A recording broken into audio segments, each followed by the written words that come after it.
Assalamualaikum warahmatullahi wabarakatuh. Salam sejahtera, salam Ibu Bapak Guru Hebat.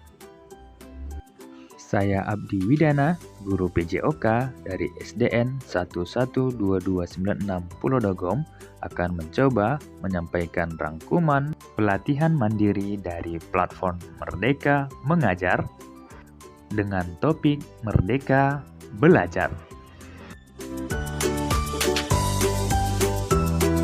Yuk kita simak bersama-sama. Pada modul pertama, kita akan membahas tentang mengenali dan memahami diri sebagai pendidik. Sebagai pendidik, tentu sudah seharusnya mampu mengenali karakteristik dan kebutuhan murid. Kan tetapi, hal yang paling mendasar juga harus dimulai dari diri sendiri, yaitu mengenali kekuatan dan kelemahan diri. Ibu dan Bapak Guru Hebat harus mampu mengetahui kekuatan dan kelemahan yang kita punyai. Dan kita dapat mengelola apa yang kita miliki tersebut untuk berperan mendidik murid-murid kita.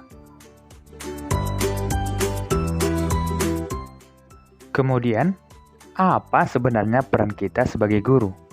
Tidak bisa kita pungkiri bahwa peran guru amatlah penting bagi perkembangan murid.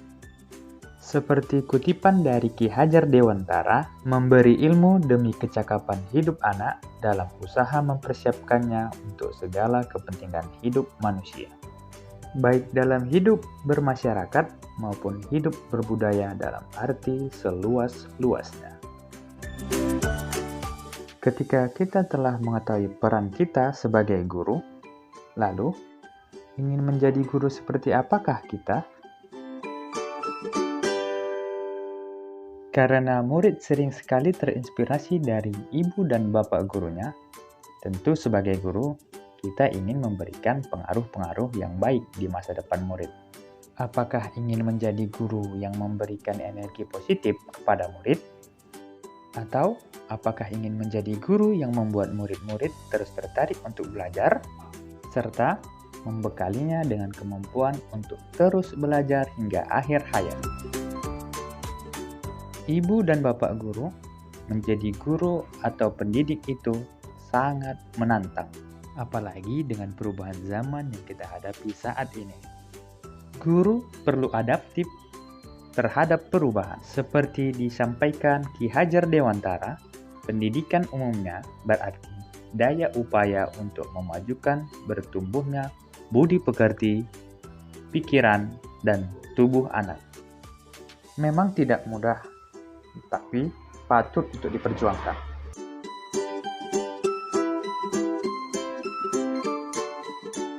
Pada modul kedua, kita akan membahas tentang mendidik dan mengajar, di mana poin pertama yaitu mendidik menyeluruh. Kita percaya bahwa sekolah dan pendidikan merupakan bekal untuk murid kita mengisi masa depan. Pertanyaannya, apakah hal-hal yang ibu bapak guru lakukan setiap hari di ruang kelas bisa membantu murid mengisi masa depannya? Kita tidak dapat memaksa ataupun mendikte masa depan anak tersebut, karena anak-anak tumbuh berdasarkan kekuatan kodratnya yang unik. Tidak mungkin pendidik mengubah padi menjadi jagung atau sebaliknya. Seperti itulah peran pendidik, yang mana akan mendidik dan menumbuhkan murid-murid sesuai dengan kodratnya.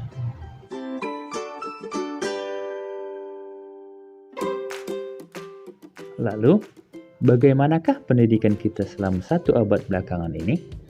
Apakah praktik mengajar kita sudah cukup menyiapkan murid di masa depan? Kita masih sering terbawa dengan metode ataupun gaya pendidikan dari kolonial Belanda, yang mana hanya mengutamakan intelektualistik, materialistik, dan kolonialistik. Sedangkan cita-cita utama dari Ki Hajar Dewantara adalah untuk memerdekakan setiap murid agar mampu mengatur dirinya sendiri, agar murid-murid berperasaan, berpikiran, dan bekerja merdeka dalam ketertiban bersama, demi mewujudkan cita-cita pendidikan nasional. Menjadi manusia secara utuh. Manusia memiliki dua kebutuhan dasar, yaitu kebutuhan lahir dan batin. Pendidikan sedianya dapat memenuhi kebutuhan tersebut. Adapun peran guru sejatinya harus dapat memenuhi kebutuhan lahir dan batin murid demi mencapai selamat dan bahagia. Modul ketiga, mendampingi murid dengan utuh dan menyeluruh. Ada dua pokok bahasan yang akan kita bahas, yaitu kodrat murid dan trikon. Pada kodrat murid, kita akan membahas mengenai tentang kodrat keadaan murid. Kodrat keadaan merupakan bagian yang tidak bisa dipisahkan dari pendidikan. Segala perubahan yang terjadi pada murid dihubungkan dengan kodrat keadaan, baik alam dan zaman. Kodrat alam berkaitan dengan sifat dan bentuk lingkungan di mana mereka berada. Murid di daerah perkotaan tentu berbeda dengan murid yang berada di daerah pedesaan.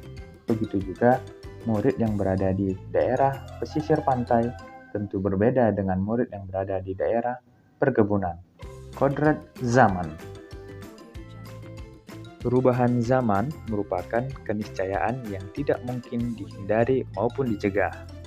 Perubahan zaman pun akan datang sendiri tanpa diminta. Baik dan buruk perubahan tersebut tentu kita yang mampu untuk mengatasinya. Namun, kita sebagai seorang guru harus lebih seksama dalam mengambil kesempatan tersebut. Kodrat zaman adalah bagian dasar pendidikan murid yang berhubungan dengan isi dan irama. Isi dan irama pendidikan bergerak secara dinamis. Isi dan irama pendidikan terdahulu tentu berbeda dengan isi dan irama pendidikan pada abad 21 sekarang ini. Maka sejatinya kita harus mampu menyesuaikan dengan keadaan tersebut.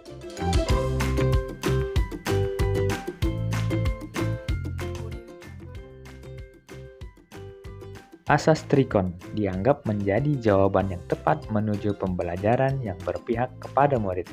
Dengan trikon atau kontinu, konvergen, dan konsentris, guru dapat merancang pembelajaran yang berkelanjutan, terbuka, dan berdasarkan kebudayaan bangsa.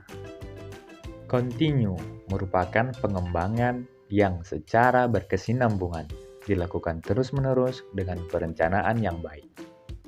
Budaya, kebudayaan, atau cara hidup bangsa itu bersifat kontinu, bersambung, tak putus-putus. Perubahan-perubahan kebudayaan sejak zaman penjajahan hingga zaman kemerdekaan tentu mengalami perbedaan, serta cara hidup bangsa harus menerima pengaruh nilai-nilai baru. Begitu juga dengan proses pembelajaran yang sejatinya tidak pernah putus. Maka dari itu, seluruh elemen pendidikan harus menjadi pembelajar sepanjang hayat untuk mengoptimalkan potensi diri, meningkatkan kualitas hidup secara berkesinambungan. Kemudian, konvergen, yaitu bersama bangsa lain mengusahakan terbinanya karakter dunia sebagai kesatuan kebudayaan umat manusia sedunia, tanpa mengorbankan nilai atau identitas bangsa masing-masing. Dengan kata lain, kita tidak menutup diri dari pengaruh pendidikan dunia luar, namun kita juga harus mengambil nilai-nilai yang dianggap penting untuk pendidikan bangsa dan negara kita. Sedangkan konsentris merupakan bersikap terbuka tetapi tetap kritis dan selektif terhadap pengaruh kebudayaan di sekitar kita. Pengembangan pendidikan yang kita lakukan harus tetap berdasarkan kepribadian kita sendiri.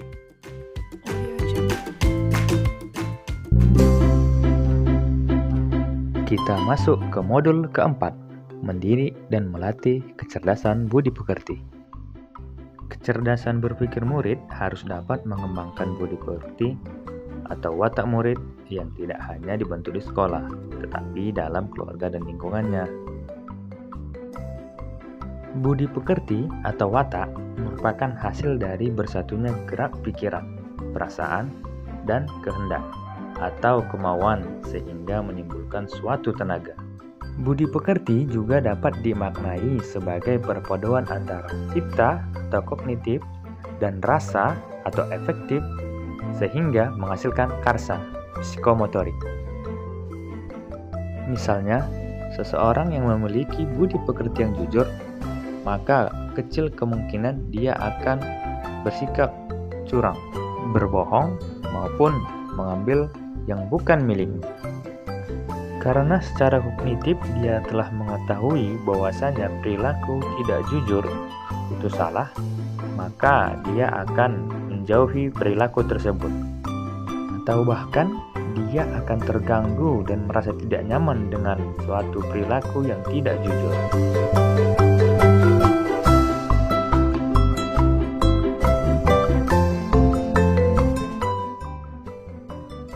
Teori konvergensi didasarkan atas dua teori utama.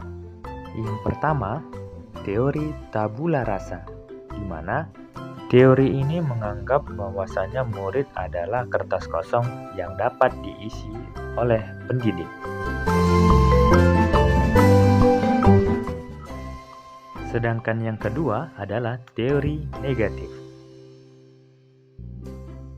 yang beranggapan bahwa kertas tersebut telah terisi coretan maupun tulisan yang sangat kompleks. Dari pendekatan dua teori tersebut, Ki Hajar Dewantara mengintegrasikan menjadi teori konvergensi. Ki Hajar Dewantara percaya bahwa kodrat manusia sebagai suatu kertas yang sudah terisi dengan tulisan-tulisan yang samar dan belum jelas arti dan maksudnya. Maka disitulah peran besar seorang guru untuk menjelaskan tulisan-tulisan yang samar tersebut menjadi lebih jelas sesuai dengan karakteristik pendidikan Merdeka Belajar.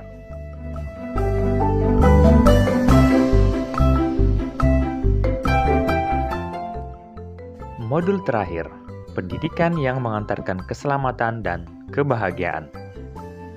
Harapan besar dari Ki Hajar Dewantara terhadap pendidikan adalah dapat mengantarkan murid selamat dan bahagia, serta menciptakan lingkungan pembelajaran terbaik untuk murid. Pendidikan sejatinya dapat mengantarkan murid untuk keselamatan dan kebahagiaan. Guru tidak hanya mengajarkan materi pelajaran, tetapi mendorong murid untuk menemukan pemahaman bermakna yang relevan dengan kehidupannya. Fungsi pendidikan mengantarkan murid agar siap hidup dan memberikan kepercayaan kepada murid bahwa di masa depan mereka akan mampu mengisi zamannya demi mencapai keselamatan dan kebahagiaan. Menerapkan sistem Among adalah salah satu cara untuk mewujudkannya. Sistem Among bukan sekedar metode membimbing dan mendampingi murid belajar. Lebih dari itu, sebagai guru, kita diharapkan memiliki mindset Among terlebih dahulu sebelum mempraktikkan metode Among. Among adalah memberikan contoh tentang baik dan buruk tanpa harus mengambil hak murid agar bisa bertumbuh dan berkembang dalam suasana batin yang merdeka sesuai dengan dasarnya. Sebagai pendidik, kita terkadang merasa memiliki kewenangan penuh dalam menentukan tujuan belajar bagi murid. Guru juga sering merasa bahwa dirinya lah sumber utama ilmu pengetahuan yang dapat diterima oleh murid. Namun, dalam Merdeka Belajar abad 21, hal tersebut belumlah sepenuhnya relevan. Seperti yang disampaikan oleh Ki Hajar Dewantara, tuntunlah murid sesuai dengan zaman. Karena guru sekarang bukanlah satu-satunya sumber belajar bagi murid. Maka dari itu, masa kini, guru merupakan fasilitator dari berbagai sumber pengetahuan kepada murid. Maka dengan demikian, untuk menciptakan lingkungan pembelajaran terbaik bagi murid, guru juga harus meningkatkan kompetensi-kompetensi dasarnya, yaitu kompetensi literasi, bahasa, matematika, sains, digital, maupun kompetensi finansial. Untuk membimbing murid dan memperbaiki bangsa, guru juga harus meningkatkan kompetensi murid menjadi mandiri, seperti mengenali diri, mengidentifikasi apa yang diketahui dan tidak diketahui, strategi untuk meningkatkan pengetahuan dan keterampilan. Dan poin terakhir dari pokok pembahasan kita adalah peran keluarga, sekolah, dan masyarakat. Kita sepakat bahwa pendidikan bukan hanya tanggung jawab guru di sekolah. Perlu kerjasama dan kolaborasi antara keluarga, sekolah, dan masyarakat demi mewujudkan lingkungan pembelajaran yang optimal bagi murid. Karena bukan hanya penyerapan ilmu pengetahuan yang harus ditekankan, namun aspek sikap dan kenyamanan pada lingkungan merupakan salah satu hal yang terpenting untuk mencapai merdeka belajar.